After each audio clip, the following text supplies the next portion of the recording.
All right, let's dive into a really fascinating ancient morning. It's all about a strange paradox. How the very things we're most proud of, our talents, our knowledge, our success, can actually become the biggest traps that hold us back.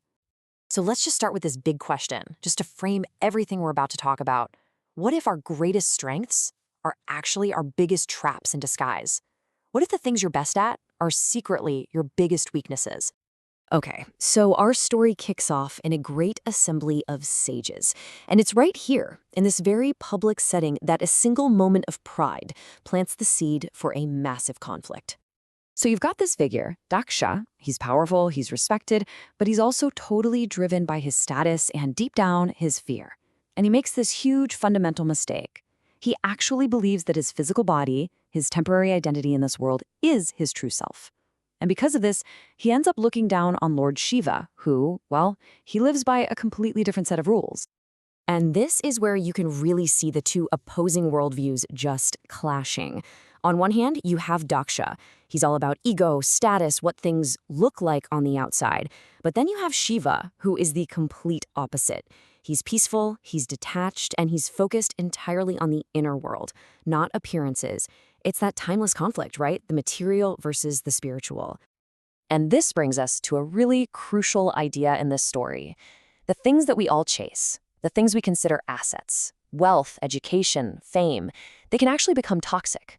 The moment they get mixed with envy, the moment we start using them just to feed our ego, they stop being strengths. They become poison.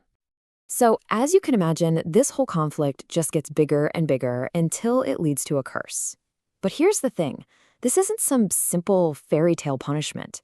It's actually a really profound warning for the soul, a warning against something called the flowery tongue. So what in the world is a flowery tongue? Well, you can think of it as the language of illusion. It's all those seductive promises of temporary rewards. That promotion you're chasing, that fancy car, that social media fame.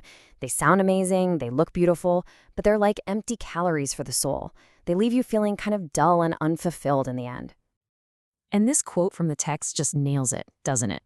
Beware the promise dressed in flowery tongue. It's beautiful, it's alluring, but the pleasure it brings is quickly unsung. It vanishes. It's a powerful reminder not to chase things that just don't last.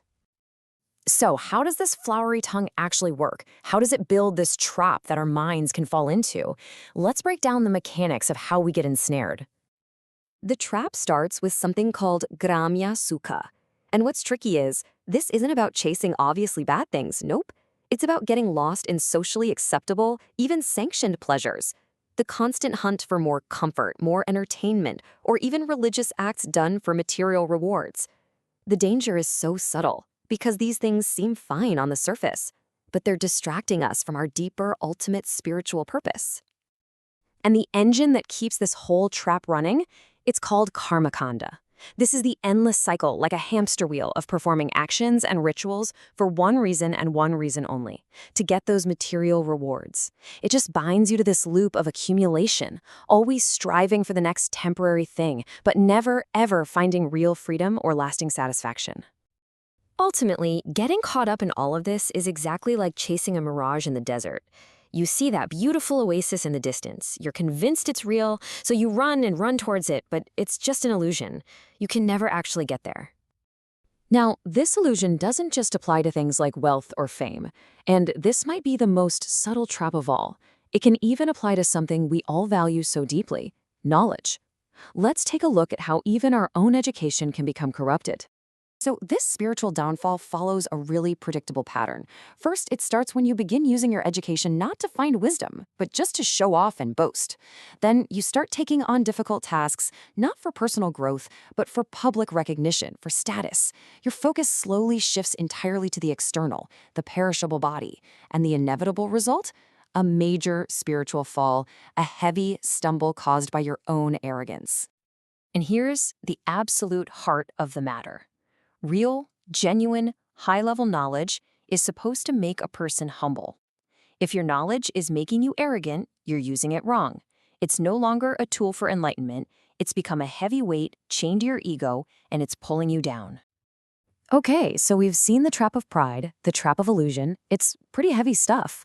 But the story doesn't just leave us there, feeling hopeless. It presents a very clear alternative, the path of wisdom and humility, the path that Lord Shiva represents. So what's the way out? How do you escape the trap? The story gives us a pretty clear roadmap. It starts with looking inward, examining your own heart and clearing out what it calls that envious dust. It's about actively choosing tolerance over conflict and just leaving behind all the pointless arguments that tie you down. And finally, it suggests placing your trust in a higher spiritual reality, what the text calls Krishna consciousness, as your true north. That's the alternative path. And this final idea really reframes the whole purpose of life, doesn't it? It suggests that the real journey isn't about collecting temporary things or boosting our ego. It's a journey back home, back to a state of being where true, real, lasting happiness can actually grow. And that kind of leaves us with a big question to think about. What mirages are we chasing? And where is our true home?